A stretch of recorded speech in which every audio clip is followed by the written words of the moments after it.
Mula Agoo, La Union ay pinuntahan ko ang Baguio City noong June 26, 2024 via Anduyan, San Pascual, Nangalisan at Asin Road. Tara at tignan natin ang mga rutang aking dinaanan gamit ang aking bisikleta. Narating ko ang mismong bayan ng Tubao, La Union sa oras na 7:29 ng umaga. Pagkalampas ng bayan ng Tubao ay dinaanan ko ang pahong kalsada ng Barangay Magsaysay bago ang papasok na ruta sa Barangay Anduyan kung saan madadaanan ang mahaba nitong tulay na nakapangalan sa mismong barangay at may haba itong 360 meters. Alas 7 na ng umaga noong tayo ay nagsimulang pumidal patungo sa ating tangkang destinasyon at nakisama naman ang panahon dahil makulimlim ang kalangitan kaya makakatulong ito upang maiwasan ang pagkalaspag sa pagpidal. May mga bikers din tayong nakakasalubong at nadadaanan sa ating ruta na siguro ay nanggaling na o kaya ay patungo sa view deck ng Barangay San Pascual na parte na ng Tuba, Benguet. At dinaanan din natin ang kalsada patungo sa Rizal Elementary School ng Tubao, La Union. Mga ilang metro pagkatapos ng Anduyan Bridge ay dito na magsisimula ang mga matitinding ahon patungo na sa Baguio City. At nag-stop over muna tayo dito sa pangalawang waiting shed sa ahonang parte ng kalsadang ito upang mag-water break sa oras na alas 8 ng umaga bago ipagpatuloy ang pagpidal pataas pa ng kabundukan. May nadaanan din tayong munting bahay na punong-puno ng orasan sa mga dingding nito sa ating patuloy na pag-akyat patungo sa City of Pines. At narating na natin ang isa sa mga picture-taking spot ng mga bikers dito sa San Pascual sa oras na 8:16 AM. At nagpicture muna tayo dito bago ipinagpatuloy ulit ang pag-akyat pataas pa ulit ng kabundukan. Marami din ditong mga alagang hayop na gumagala-gala kaya mag-ingat tayo upang hindi natin sila masagasaan at hindi rin nila tayo habulin at makagat. Bago ang view deck ng San Pascual ay nadaanan ko dito ang mga barangay officials na naglilinis kaya good job sa inyo mga sir. Huminto muna ako dito sa view deck para makapag water break sa oras na 8:42 ng umaga at para makapag-picture na rin dahil isa rin ito sa mga pinupuntahan ng mga bikers na picture taking spot na parte na ng probinsya ng Benguet. Pagkatapos kong makapagpahinga ay tumuloy na ulit ako sa pagpidal pataas pa at sumunod kong nadaanan ang Sitio Tarong.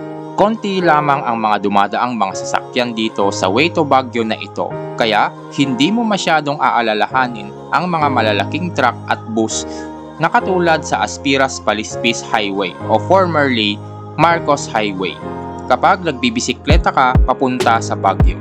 Iyon nga lang at mas matatarik dito ang mga ahon ng mga kalsada kaysa sa binanggit kong way papunta sa summer capital of the Philippines. Sa pagdaan ko sa pataas at pakurba-kurbang rutang ito ay naaalala ko noong bata ako ang pagtakbo ni Son Goku sa Snake Road sa palabas na Dragon Ball Z upang makarating sa planeta ni Kaiosama upang mag-training. Na para bang ako ngayon si Son Goku na instead na tumatakbo sa Snake Road ay nagbibisikleta sa San Pascual, Nangalisan at Asin Road para makarating sa syudad ng Baguio. At sumunod natin na dinaanan ang Sitio Tabao at San Pascual Multipurpose Hall. Pagkatapos ay dinaanan naman natin ang Sitio Apni at ang Benguet Animal Quarantine Checkpoint at maging ang Benguet Animal Learning and Farm Tourism Site. Ang solo bike ride na ito ay isang hamon mula kay Miss Dame Ivy, ang aking kasintahan, na sinabing mag-long ride daw ako. Ang sabi ko naman ay wala akong mayaya na mag-bike ng malayuan. At sinabi niyang mag-bike ako kahit mag-isa ko, kaya heto ang sagot sa challenge niya. At isa rin sa mga pangarap kong ruta na mabike, ang Agoo Baguio Loop, via Anduyan, San Pascual, Nangalisan, Asin at Marcos Highway route. At pagkatapos ng makaubos lakas na pagpidal ay nadaanan ko rin ang Hydro kung saan dating dumadaan sina Miss Dame papunta sa Galliano Elementary School ng Arengay District noong hindi pa sementado ang mga kalsada sa bulubunduking parting iyon ng Arengay, La Union ay dito sila dumadaan gamit ang isang hanging bridge para matawid ang malawak na ilog papunta sa eskwelahan. Kwento pa niya na may time pa dati noong unang panahon yung mga teachers na nagtuturo sa Galliano ay sumasakay ng Victory Liner bus papuntang Baguio At mula Baguio ay sasakay naman sila ng jeep para makarating sa Hydro para makarating sa kanilang eskwelahan. At dinaanan na nga natin ang Sitio Koplo ng Barangay Nangalisan. Pero bago ito ay dinaanan muna natin ang Sitio Pingad ng Barangay Nangalisan din, kung saan naroon ang Nangalisan Baptist Church at Tuba National High School pagkatapos ng Hydro. Sa pagpunta sa Baguio gamit ang rutang ito ay iilan lamang ang mabibilang mong palusong na daanan at karamihan ay puro matatarik na paahon na nakakangalay ng mga binte. Pero itinuloy-tuloy pa rin natin ang pagpidal pataas ng pataas pa ulit hanggang sa tayo ay makarating sa tapat ng Puten Asin Resort, kung saan dati ay niyaya tayo ni Miss Dame sa kanilang outing ng mga Galyano teachers dito. Sa oras na 10:16 AM. Nagpicture muna tayo bago pumidal pataas patungo sa unang tunnel ng Asin. At dito ay nakisuyo tayo sa isang turista na ang pangalan ay Christian para kunan tayo ng larawan sa harap ng unang tunnel. Yan, alam mo bro? Ha? Pangalan mo bro? Christian. Salamat. Sige kaya ingat. Narating natin ang unang tunnel sa oras na 10:28 ng umaga. At itinuloy na natin ang pagpidal papasok sa unang tunnel, kung saan ito ang tinatawag nilang first night out of 3 nights at ang bago ang tunnel naman ang first day sa 4 days sa bike ride loop na ito. Madilim sa loob ng tunnel dahil walang mga nakakabit na mga ilaw. Literally na tayo ay dumaan sa butas ng bundok dahil para magawa ang tunnel na ito ay binutasan nila ang gitna ng bundok. Pagkatapos makalabas sa unang tunnel ay ito na ang second day out of 4 days sa ating ruta at nagpicture muli tayo dito bago ulit pumidal patungo sa pangalawang tunnel.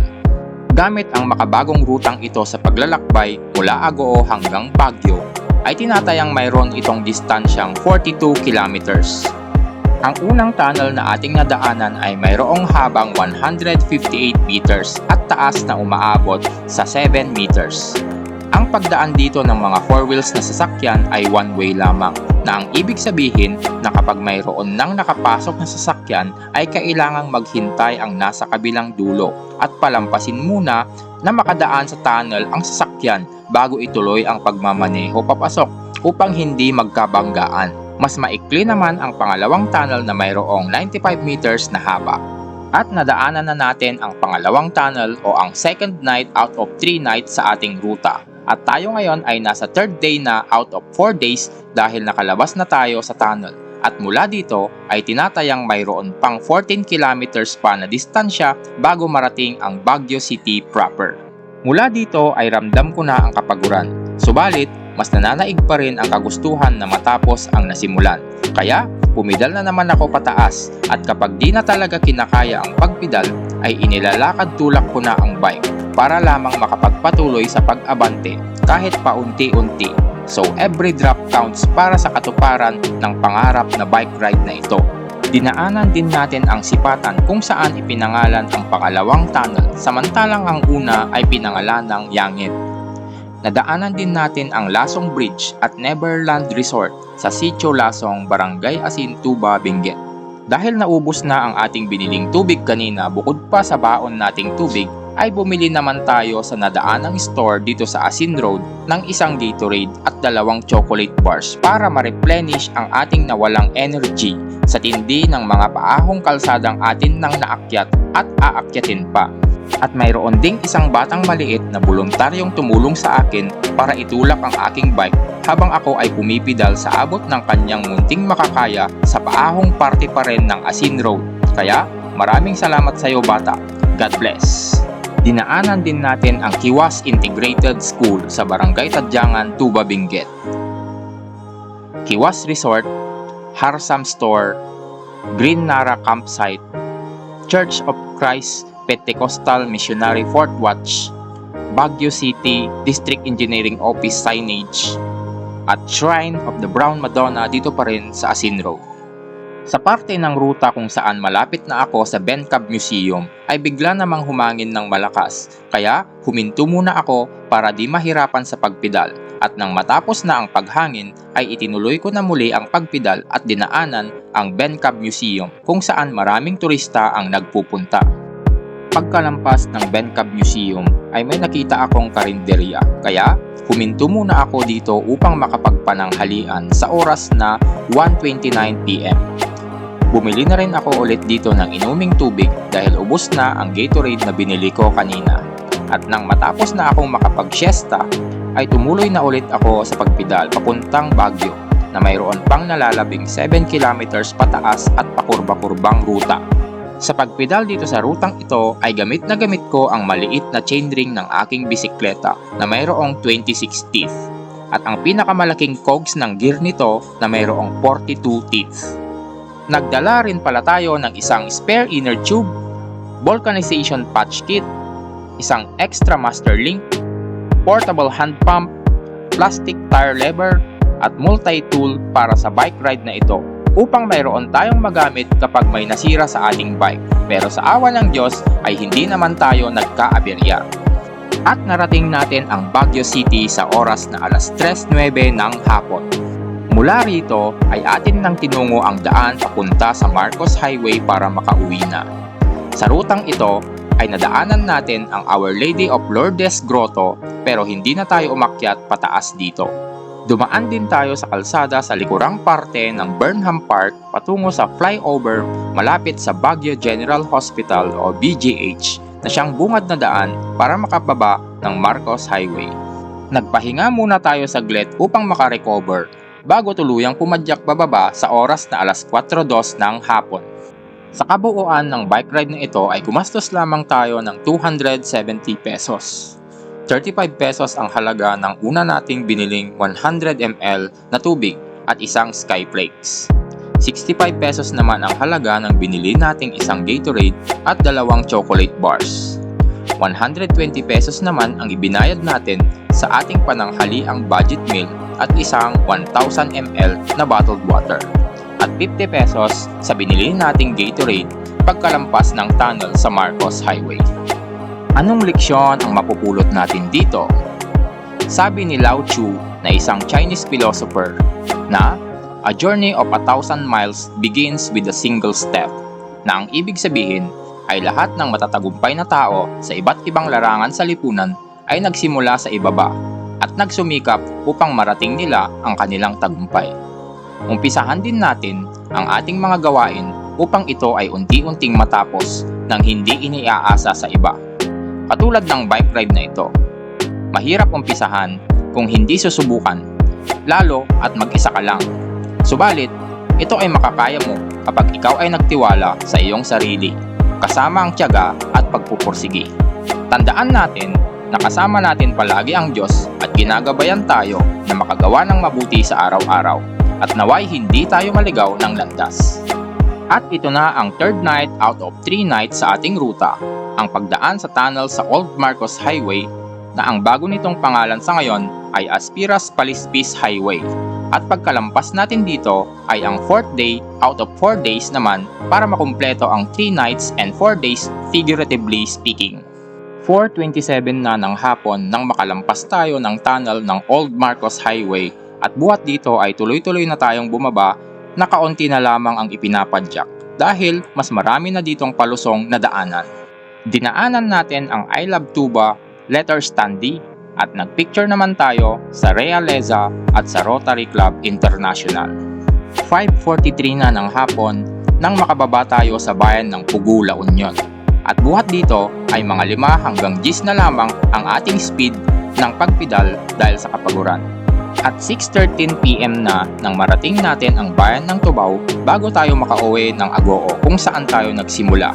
Lampas alas 6 na ng gabi pero medyo maliwanag pa ang kalangitan dahil mas mahaba ang duration ng araw kumpara sa gabi sa panahong ito o yung tinatawag natin na summer solstice. At dito na natatapos ang isa na namang pangarap na bike ride. Magkita-kita ulit tayo sa susunod. Hanggang sa muli. Time check, 6:43. Happy 7th month of engagement nga pala kay Miss Dame Ivy ngayong araw na ito ng pag-upload natin itong video vlog na ito ngayong July 8, 2024. Mahal kita! Ako nga pala si Teacher Ferds, isang teacher na biker. Hanggang sa muli at paalam!